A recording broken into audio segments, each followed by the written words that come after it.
Hello and welcome to the Guardian Football Weekly. Scotland. Maybe it was just a pipe dream to get something from Brazil, but talk about having the stuffing knocked out of you so early on. Scott McKenna dawdling in the 7th minute, allowing Vinicius to score, and that was basically that. They were lucky with another defensive lapse from Jack Hendry before Vinicius again and Mateus Cunha in the second half. Scotland had the odd chance, but they're almost certainly going home. Haiti gave it a good go, but eventually overpowered by Morocco. Then in Group B, Switzerland topped the group after beating second place Canada. The hosts really got it launched late on, but it wasn't enough. Bosnia's win over Qatar means they're through as well. And in Group A, Mexico were already top, but joyous scenes at the Azteca as they sent the Czechs home, while South Africa shocked South Korea to come second and qualify for the knockouts for the first time in their history. We'll try to preview tomorrow's games without going down an S&M cul-de-sac. Someone offers to make Barry's dreams come true. There's your questions, and that's today's Guardian Football Weekly.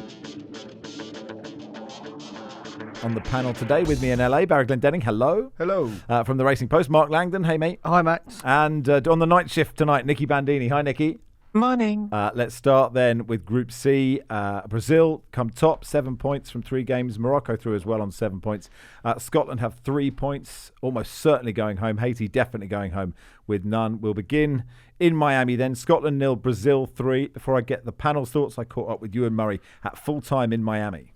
How was that for you, Ewan? Predictable. Yeah, I mean, I did say after the Haiti game when we spoke, I feared it would go this way. I feared they would lose the next 2 games, maybe by a few goals, and they would be left clinging on with the goal difference. I think the mistake was not beating Haiti more comfortably, and actually probably not having a bit more of a go against Morocco. I think they maybe overstated how good Morocco are.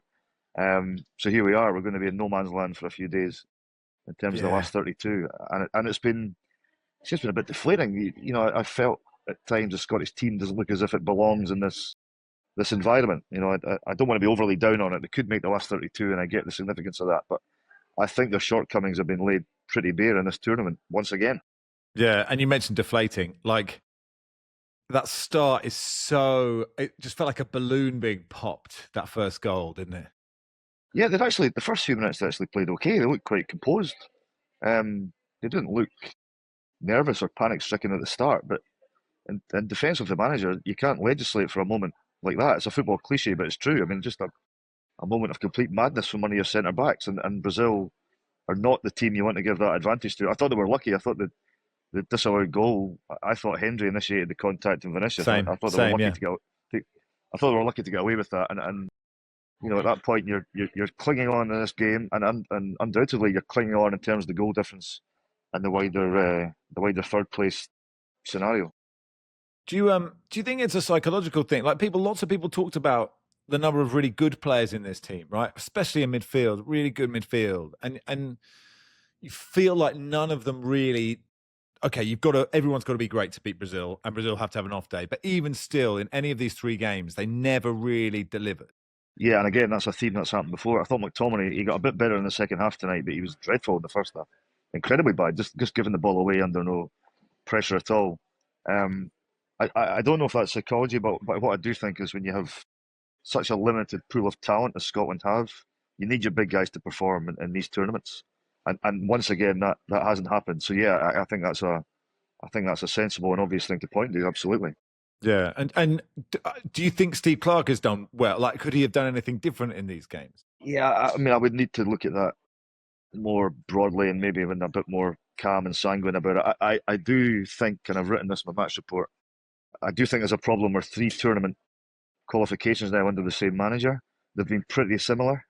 They've all felt the same. They've all felt a bit deflating. And I'm the first one to say that I think the lack of Scottish talent and physicality is a big deal when it gets exposed at this level. But I do think when you get the same group, the same management, the same players largely, and a third tournament in a row, it's felt, I use the word again, deflating. I think you have to ask questions of the manager and what's happening there. I mean, the Morocco game, for example, he picked Kieran Tierney on the left side of midfield in front of Andy Robertson.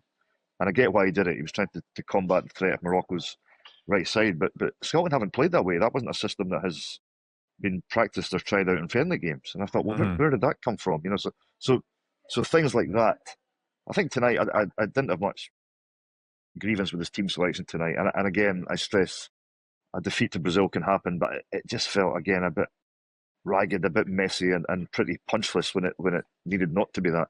Yeah, and us, look, we don't know, do we? Like, they are going to be right No. on the edge of getting through. And that McTominay chance, like, he got in positions today to score goals that he has scored, like, for Napoli. And that last one in injury time could be so, like, it wasn't an easy chance, but it could make such a difference, that.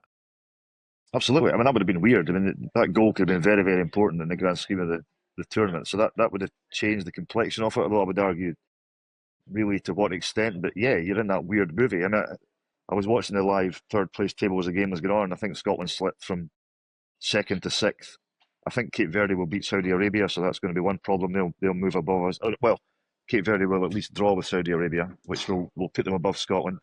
I think Congo will probably beat Uzbekistan, so that's another one. And then at that point, you're right on the borderline. And yeah, again, I did fear and predict it might come down to this kind of situation. Yeah, and that's difficult then, because Scotland had to, keep training and hang about, but with just this kind of just fearing every time a game happens.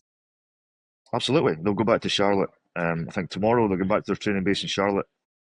I think by Saturday evening, we should know exactly what's going on. But yeah, it won't be easy for them psychologically to stay up for this tournament. But they could, with a couple of results elsewhere, the whole thing could end again quite abruptly and quite disappointingly. Never mind the poor journalists who are also in no man's land.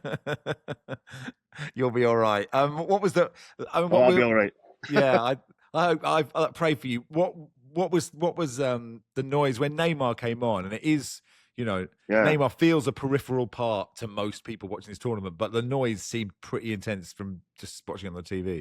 Well, I reckon at least 80% of the crowd here was Brazilian fans. And that was actually part of the reason I thought they would turn up tonight, because they weren't going to let these people down in Miami.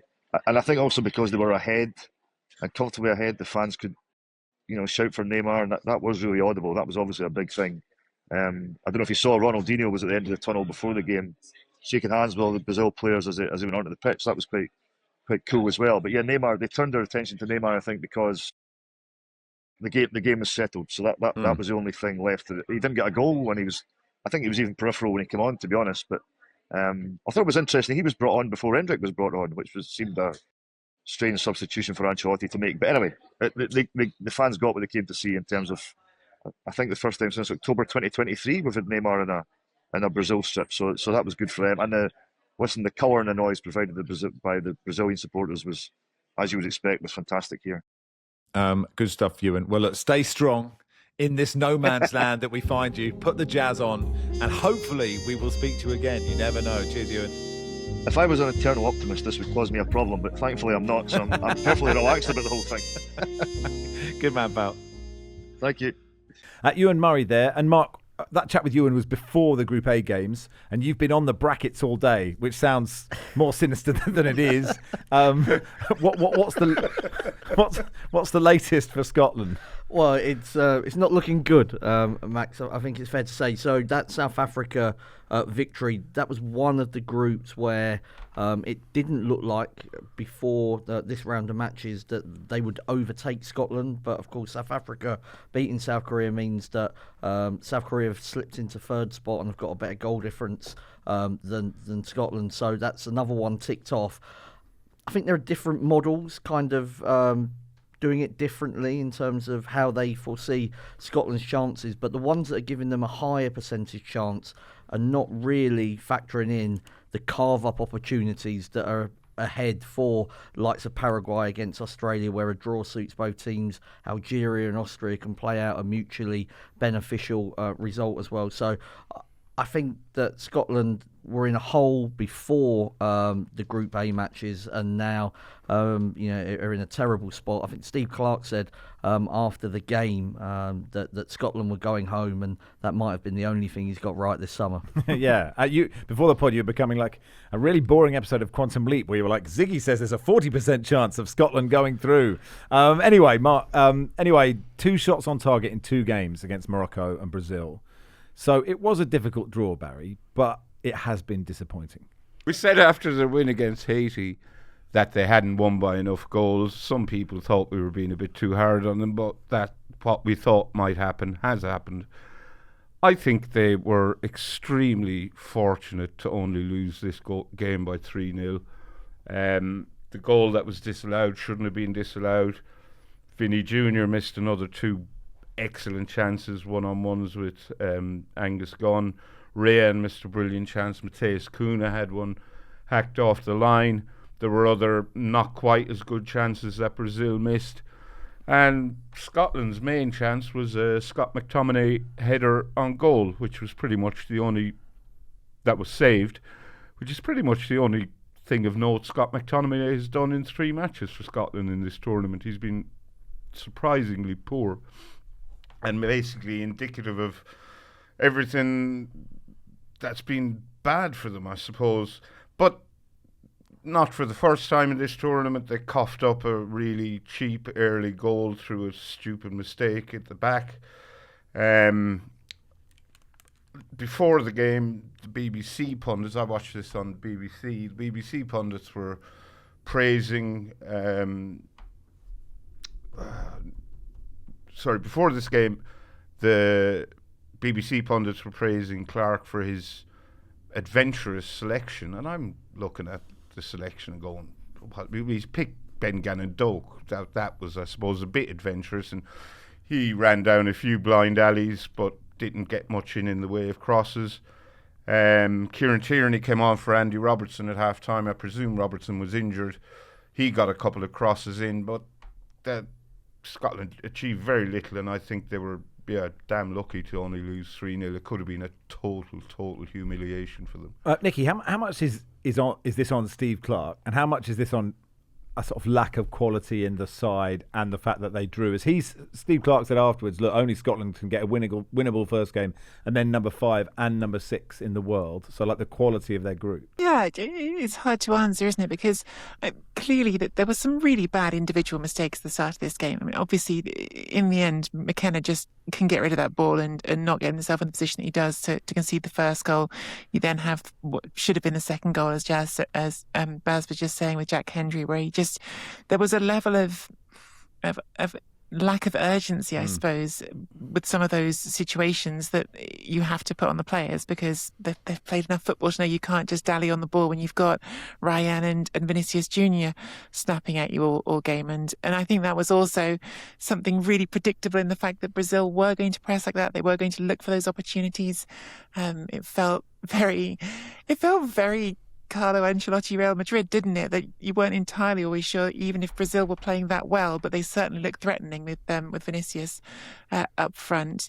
Having said that, it did also feel like in this game that there was an element of almost defiant willingness to try to play out from the back, especially at the beginning by Scotland. And there were a few times where I was looking at it and thinking, why isn't McTominay just playing that down the line? Why are they not just trying to play a bit more direct and get the ball out of there in the first place? And perhaps there's a mindset thing that does go to Steve Clarke, which is actually maybe there needs to be a bit more recognition that this is Brazil and you can't get away with that.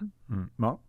Well, Scotland, be a shambles really if they go through, and the format, it'd be a humiliation, I think, for FIFA if a team can go through having scored 1 goal against Haiti, then gets beat by Morocco, then loses 3-0 in their last game and still finds a way through.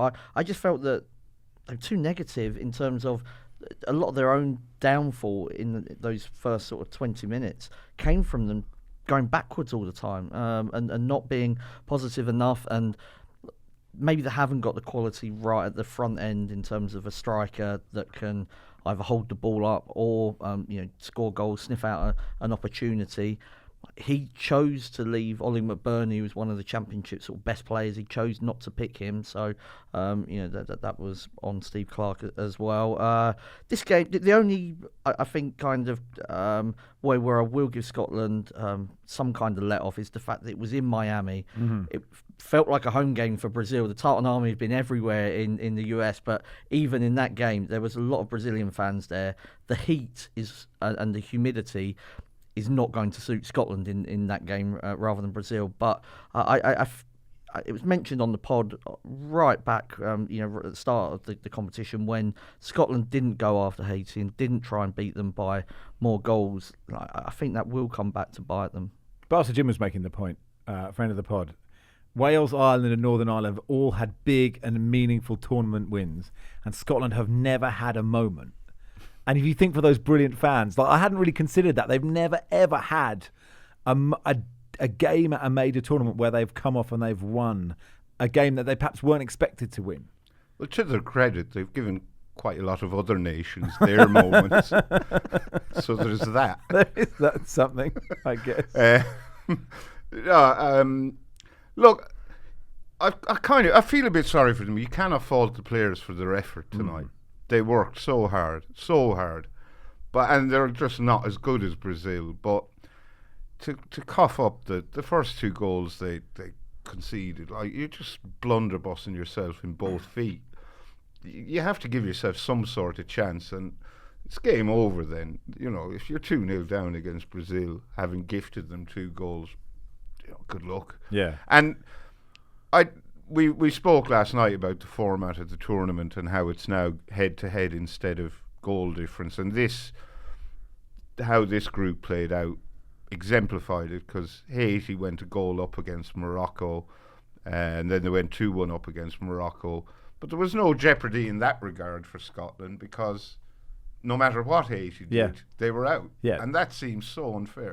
Seems to make I can't work out how it makes sense in any sense, but maybe there is a rationale. We should talk about Brazil for a second, Nicky. I mean, the third goal was lovely. The Guimarães pass is very clever. We've seen them 3 times. What do we make of them? I think that's the thing. I'm not sure, Max, is the honest answer. That they're a threat because they've got some very, very good players, and it certainly looks like Vinicius is in the mood at this tournament. I thought it was kind of interesting that he was on the pitch at the end. It felt a lot like he really wanted that hat trick, and he was really going for that at the end of that game. And you think to yourself, do you need to still be out there? Should you be? Not that it feels very ridiculous to be picking at him for trying too hard, but players can get hurt, as we were saying. It was really hot out there, and I think that there certainly could have been a case for saying on 70 minutes, well, we're going to win this group. The situation is such that we're not going to not win this group now. Maybe you shouldn't be out there anymore, but I think they had their tails up, and perhaps they wanted to let the players keep enjoying that. It really felt like there was a huge gulf in class here, which surprised me some, because while there is at some positions, Scotland are not, I think it's worth reminding ourselves, Scotland have not shown up with a bunch of players who are just playing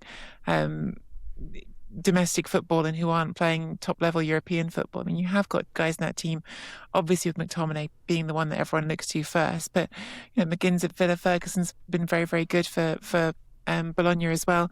That there are some good players in that team, and I think that it felt like it was a real mismatch, and that, while we are bringing up the problems for Scotland, is of course to Brazil's credit as well.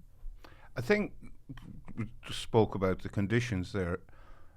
Apart from Tierney coming on for Robertson at half time, which was a forced substitution, he didn't make any changes till the 82nd minute, which seems incredibly strange.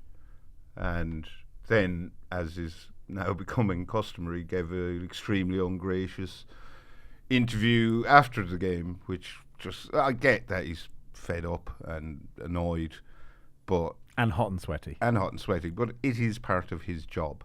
True. And it is the one part of his job that's very easy to do, well. It's just talk to a reporter and not try to make her or embarrass her or make her look stupid or whatever. Yeah. The other game, briefly, Morocco 4, Haiti 2. Like, they gave it a go, Haiti. They scored a couple of goals. Isidore's goal is a brilliant. The second one is so good. Oh, it's a sensational one into the top corner. Took the lead a couple of times. The Bono own goal put them in front. They were very attack-minded, and I think Morocco enjoyed that. And Haiti were desperate for a win. That would have meant that at least they could take something out of the tournament, and gave it a good go. But Morocco, through Hakimi, Saibari, who's really caught the eye so far in this tournament, sort of got them back into it. In the second half, Morocco were much the stronger side. They took off Diaz and Saibari because they knew that they weren't catching Brazil in the goal difference stakes. Likely to play Netherlands in the round of 32, assuming the Dutch win that group. And that's a good one. That will be a tasty match for more than one reason. Two very talented teams, but also that there's players with sort of Dutch roots that play for Morocco as well. It could be a really interesting last 32 tie. All right, that'll do for part one. Part two, we'll do Group B. Welcome to part two of the Guardian Football Weekly. So Group B looks like this. Switzerland top it with 7 after beating Canada, who comes second. They're on 4 points. Bosnia's win over Qatar means they've got 4 as well, and will go through. Qatar go home. This was on at a reasonable hour for you, Nicky. But what did you make of the Switzerland-Canada game? Yeah, it was quite an entertaining game. I worry that Canada. Canada are certainly going to feel hugely disappointed about the way it's gone because, of course, they had an opportunity after smashing in all those goals against Qatar. They had this huge opportunity to not just go through, but to guarantee themselves continuing to play in Canada, which was obviously it's a huge thing, home advantage at a World Cup, and they're obviously now going to be the first home nation of the World Cup to play games not in their home nation. But it felt like they were too predictable, maybe, Max. I was watching the way they play with that 4-4-2 that's almost like a 4-2-4, and there's some really good things about it, right? They're a fun team to watch. I've enjoyed watching all 3 Canada games so far at this tournament. I've enjoyed them, but it felt like Switzerland were maybe the first team who just arrived being like, well, we know exactly what you want to do because you do the same thing every time. We're going to find our overloads and then, yes, punish some very messy defending as well. And while Canada did show themselves still threatening even after 2-0 down, they did have that series of chances really at 2-1 after the last hydration break. And their goal, by the way, was brilliant. One of the most fun goals I've seen all tournament. But I worry that Jesse Marsch has plan A and doesn't have much after that. Okay, the Ange Postecoglou of the World Cup. I mean, I thought this game, Barry, when at 2-1, and Nicky mentioned the Canada goal, Nathan Saliba's assist, that control and volleyed pass is. I said that is the best skill of this World Cup, and producer Joel said, "Can you name any other skills from this World Cup?" And I had clearly forgotten all of them. But then they really got it launched. I was really enjoying that last 20 minutes. Yeah, I mean, the first half of this game was diabolically bad. It was so bad, and I thought this had the potential to be one of those carve-ups Mark alluded to earlier, and I thought, yeah, that's what's happening here. It's going to be a scoreless draw. But then Switzerland tore up the script right after half-time when Ruben Vargas put them ahead. And then Manzambi doubled their lead. And the Canadian crowd seemed a bit, this isn't what was supposed to happen. So Canada pulled a goal back with that excellent cross. And then just got it launched. Had 4 very, very presentable chances towards the end. And couldn't score, but they're fine. They come to Los Angeles now. I think they can all stay in our flat. Yeah. You love that, Max, won't you? All the Canadians go, "Hey, Max," at 2:30 in the morning. It'll be someone to talk to, at least. And Switzerland stay in Vancouver, so it's fine. But I'm sure Canada would have rather stayed at home. So Canada will play South Africa. Is that correct, Mark? Yeah, it is. So I think just looking back at that, probably after the game they would have been really disappointed. But they are playing a surprise qualifier in that last 32. Yeah, good work for them. And Switzerland will play a third-place team from somewhere else. We did get an amazing email saying they were very frustrated with how uncategoric the final whistle blows from referees were, and this ref really went for it when he blew for full time, arms everywhere, conducting. It was a good moment for whoever that. I hadn't noticed the lack of something to look out for. Now you'll be looking forward to the 100 games left in this World Cup. Well, I look forward to the final whistle of all of them, but now I have even more reason to look forward. Get on the bins, Barry. Bosnia 3, Qatar 1, and so Bosnia and Herzegovina reached the knockout rounds for the very first time. they have to wait for confirmation. I'm looking like they're through, aren't they? They're 99.9% likely to be playing the US, so I think we can give them that one. Yeah. So that is a huge moment for Bosnia and Herzegovina, Nicky. Yeah, and that's what they were looking for when they qualified for the World Cup. And I think it was on a personal level, I was pleased that it was Ali Begovic scored another. It was a few great goals last night. Another great goal because I. On one of the shows I did before the World Cup was asked to name a player who I thought would be the breakout star of this tournament, the one who'd catch everyone's eye. And we haven't really mentioned Manzambi doing that for Switzerland again, and looking very much like he's going to be the one that everyone's trying to sign. But Ali Begovic scored a great goal for Bosnia, and I think it felt like after the success of knocking out Wales and then Italy in qualifying, they were waiting for that World Cup moment, and finally they got it. Everyone seemed very delighted about it, except for not on the goal specifically, but Edin Dzeko looked absolutely furious after being taken off, was throwing a bottle around, and I think that was possibly personal frustration about not scoring a goal of his own. But yeah, I think that was I think that's the moment that ever since Bosnia won that playoff, their fans and their players have been waiting for, and they hadn't really taken off at this World Cup, so it was nice to see them get to do that. Yeah, Lucy Ward pulled out a remember the name for Ali Begovic, to which I suggested we already know the name Asmir Begovic in our minds. It's quite easy to remember the name Ali Begovic, and that has your seal of approval, Nicky. I will never forget him. I thought his name was Al Begovic. I didn't realise there was some Al more. Begovic. That was his surname. Weird Al Begovic did some great songs back in the 80s, didn't he? To Group A then.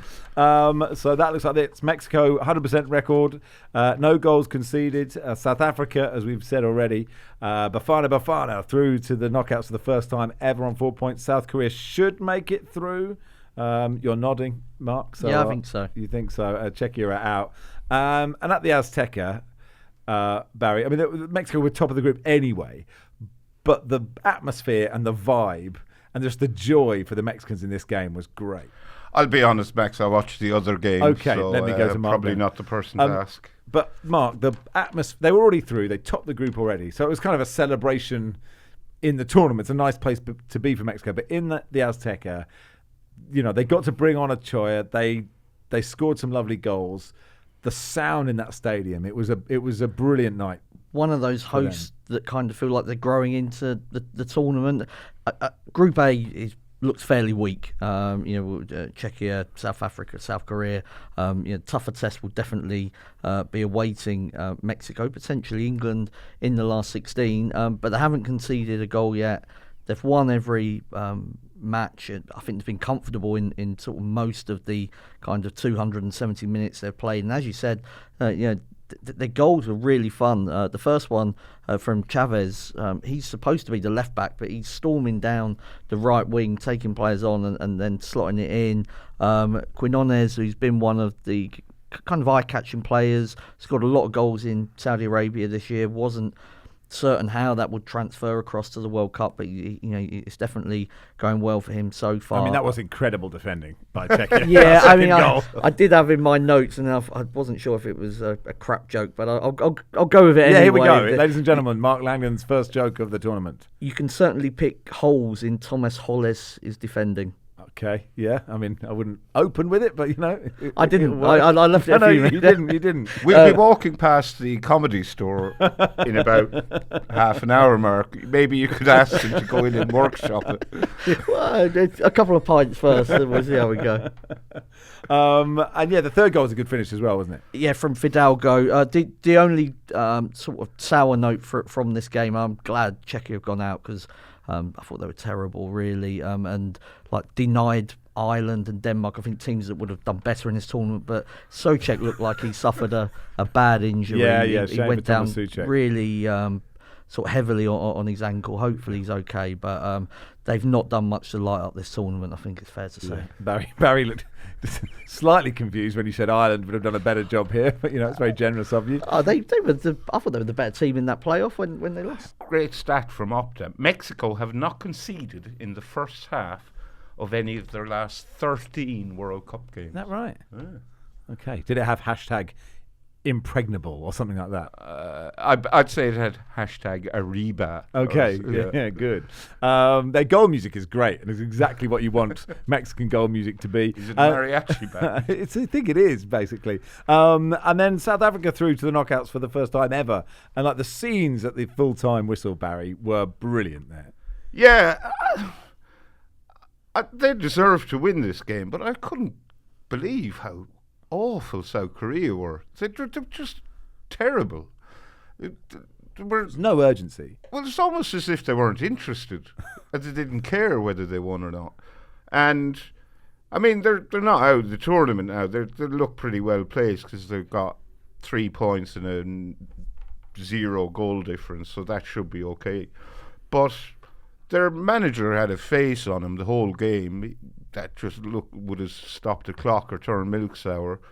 He, during the hydration breaks, he was standing around, not really giving any instructions. There was no urgency about the players, and when they went a goal down, the first thing the head coach did was replace one of his central defenders with a defensive midfielder who slotted in as a centre back. So you're going like, what you at? But hats off to South Africa, Tapelo Maseko, who has been quite impressive in this tournament. He scored the winner, and it was a really good goal, pulled inside the near post from distance. Good finish.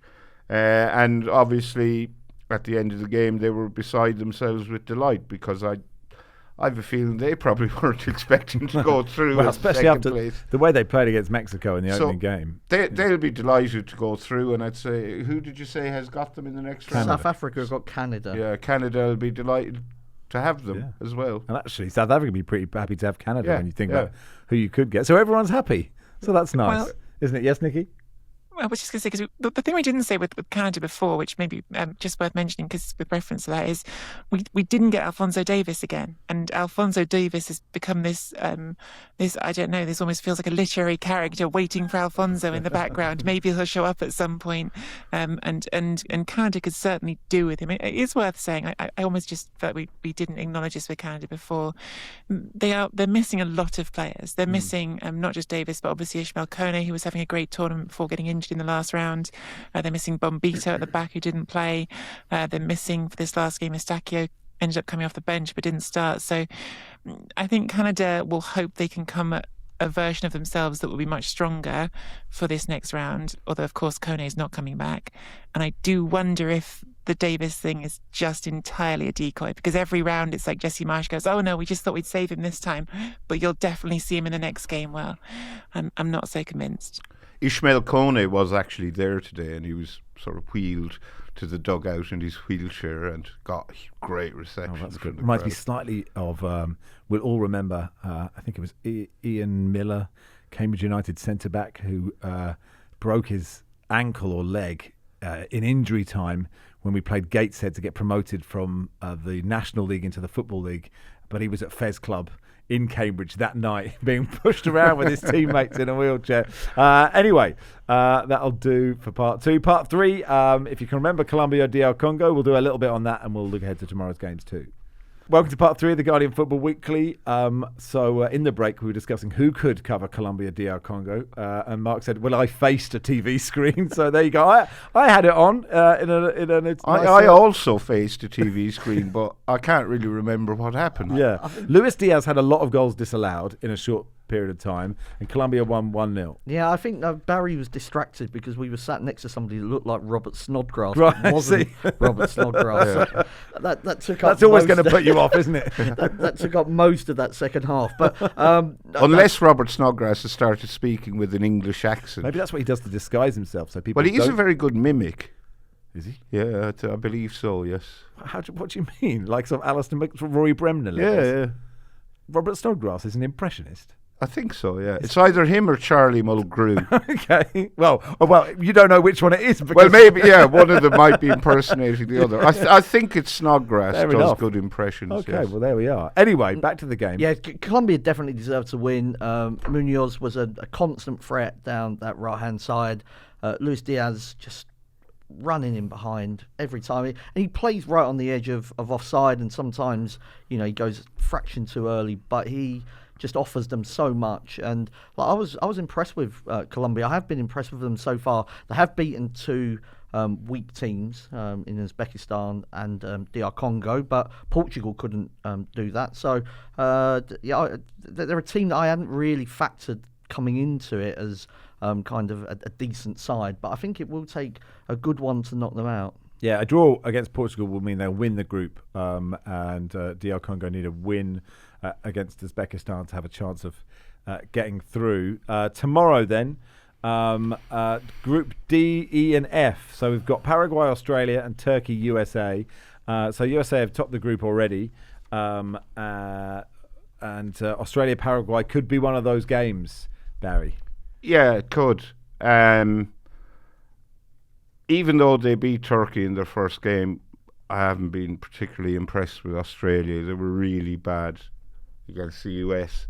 Paraguay stanked the place out in their opener against the USA. I think this could be a handshake affair, but I think Paraguay are probably better than Australia, but I would not be. Yeah, I'll say a draw and they both go through. I did see someone I think called Luca got in touch to show me a video that Australia have brought their own barista with them as part of their team. It's very Australian, that. So the perfect strong 3/4 flat white for the Australian team before they win or lose against Paraguay. Group E sees Curacao, Ivory Coast and Ecuador, Germany. Germany through already. They've won the group. And so I guess it's between Ecuador and the Ivory Coast for second place there, Mark. Yeah, Ivory Coast should finish at second. So I think the big thing is, can Ecuador get the win against Germany and be the best, one of the best third place teams? If they do, obviously that would be bad news for Scotland. I expect Germany to rest players. They've as you said, they've already got the Group 1. Relatively quick turnaround, playing, I think it's on Monday, their game. So would expect Nagelsmann to make changes as well, because you want to keep everybody that's not playing feel involved as well. I know Pochettino with the US is going to, it sounds like he's going to rest all of those that are on yellow cards and then maybe a couple more. So there is an opportunity for Ecuador, who've some people labelled them as the dark horses. I mean, my dark horses have already gone out in Turkey, but there were some people saying Ecuador were a dark horse. Yes, Barry's putting his hand up, I think saying at the nothing. moment, though, Barry, I think they've struggled in the fact that they were almost expected to beat Ivory Coast and Curacao. Maybe against Germany they can actually play the way that really suits them and hit on the counter-attack. I don't think they're a team that wants the ball necessarily. So I wouldn't say that it's an absolute done deal that Germany beat them, given the likely rotation.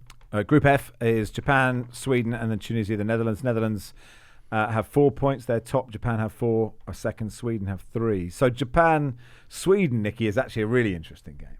Yeah, it is. And Sweden have had this World Cup of extremes so far, haven't they? They obviously got absolutely smashed 5-1 by the Netherlands, but they also smashed Tunisia 5-1. So which version of them shows up?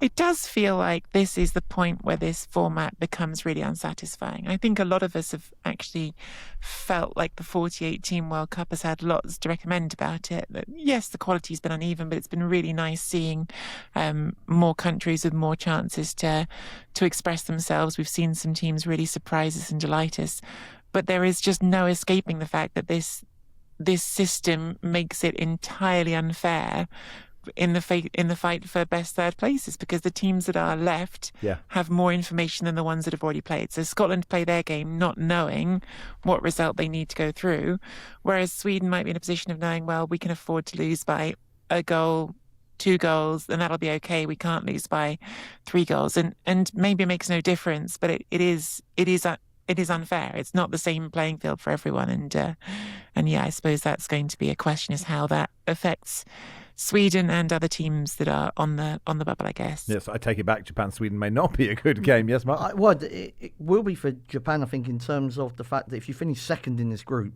you've got Brazil in the last 32. So definitely would prefer to win the group. Now, Japan will have to Would you rather finish third then? Well, I mean, maybe you do. Yeah, I mean, Japan, if they lost to Sweden, might be in a position where they finish third and go through.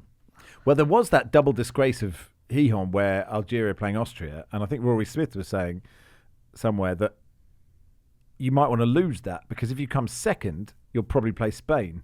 And if you come third, you won't. So you might have two teams trying to lose a football match, which would be fascinating. Some AOB. James says, hi, Max, Barry, and the Football Weekly family. After listening to the latest pod and Barry's yearning to break up the everyday drudgery of being paid to cover the World Cup in LA with a day on the bins, I can confirm that his vision may not quite match with the reality. Last Friday, I lived Barry's dream for the day and subbed in as a loader on the food waste collection, which is currently being trialled in a small area of Nottingham City, primarily as research in my role as the Waste and Recycling Schools Engagement Officer. While it is one thing being told that the smell of rotting food waste in the summer is a barrier to residents participating in the collection, it is quite another to experience it in the extremely putrid flesh when a liner bag I was carrying split right in front of me, spilling its guts onto the road before I swept it up. Selling sunset, this is not, he says.